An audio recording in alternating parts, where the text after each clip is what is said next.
असा जो माणूस असतो जगामध्ये तो सगळ्यांना हवासा वाटतो, म्हणून त्याला जगन मित्र असं म्हटलंय. आणि जगन मित्र जर व्हायचं असेल तर जिव्हेपासी आहे सूत्र, असं समर्थाने म्हटलंय.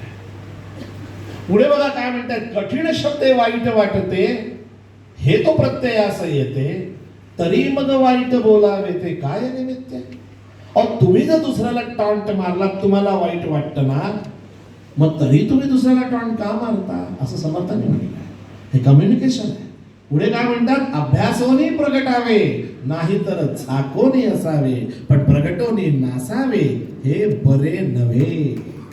ज्या विषयातलं आपल्याला कळतं त्याच विषयात आपण बोलावं, नाहीतर गप्प बसावं. काही वेळा झाकली मोठ 1.25 लाखाची होते.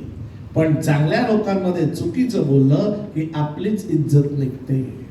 तेव्हा ज्या विषयातलं कळत नाही त्याच्यात बोलू नका. त्या ठिकाणी परफेक्ट कान उघडे ठेवा, डोळे उघडे ठेवा आणि तोंड बंद करा, तरच प्रगती होते. एक उदाहरण सांगतो. रोल मॉडेल्स हा विषय फार महत्वाचा. का ठाण्याला माझं निरूपण झालं, ते झाल्यानंतर सज्जन हो, एक गृहस्थ त्यांच्या मुलीला घेऊन माझ्याकडे आले, माझ्या समर्थन कार्यालयामध्ये आले. वाकून नमस्कार केला, दोघं बसले. म्हटलं काय करता आपण. खरंच सांगू मित्रांनो, तो माणूस जे बोलला ते ऐकून मला इतका आनंदही झाला आणि वाईटही वाटलं. तो चालत आला होता, शांतपणे आला होता. येताना भाजी घेतलेली आणि मुलगी होती, इतका सामान्य.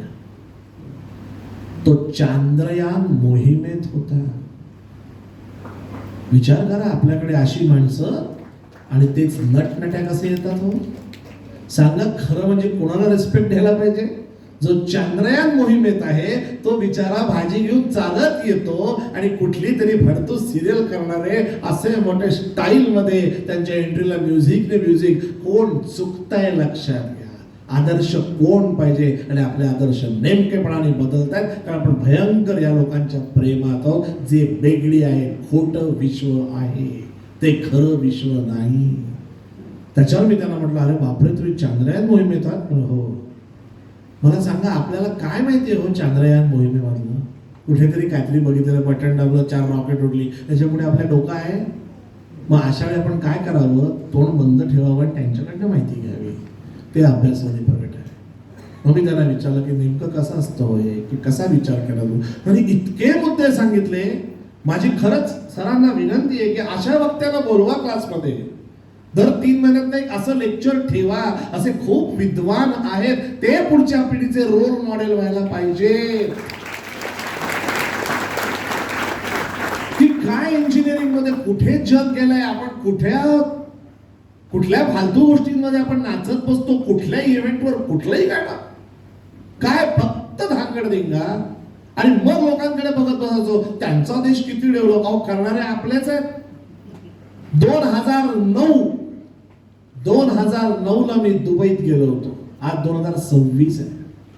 मी 2009 ला दुबईत गेलो होतो. तिथे श्रीयुत काळे, मराठी माणूस, यांच्याशी भेट झाली. दुबईमध्ये 2009 ला मेट्रोचं काम चालू होतं.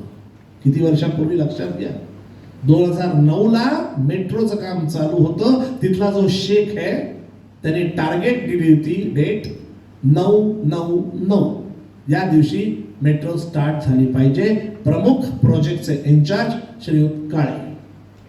काळ्यांना मी विचारलं, म्हटलं 2009 मध्ये, ते म्हणजे वैशिष्ट्य काय आपल्या प्रोजेक्टचं. म्हटलं काय, आपल्या मेट्रोला ड्रायव्हर नाहीये म्हणले. म्हटलं मेट्रो ड्रायव्हर नाही म्हणे, काय गरज आहे. किती सहज सांगितलं बघा त्या माणसाने. अरे म्हणे लिफ्ट असते की नाही. म्हटलं हो, लिफ्ट अशी वर जाते ना. हो, त्याला ड्रायव्हर असतो का. म्हटलं नाही, बस ती वर जाणारी लिफ्ट आहे, आडवी केली की मेट्रो. किती छान प्रिन्सिपल समजावून सांगितलं, कन्सेप्ट क्लिअर झाला. त्यांच्या मेट्रोला ड्रायव्हर नाही आहे. आणि 2009 मध्ये एक शेख त्याच्या दुबईमध्ये मेट्रो सुरू करतो. 9/9/9 ला .9 वाजता मेट्रोला झेंडा दाखवला जातो. मेट्रो निघते. करणारा आपला काळे असतो. आणि तुम्हीच विचार करा, भारतात कोणाला माहितीच नसतं. हे दुर्दैव आहे हो. सुरेखाबाई बसले तिथे ऑस्ट्रेलियातले विजय जोशी, रस्त्याचा मास्टर माणूस, ऑस्ट्रेलियात ते रस्ते तयार करतात. दादा 15-15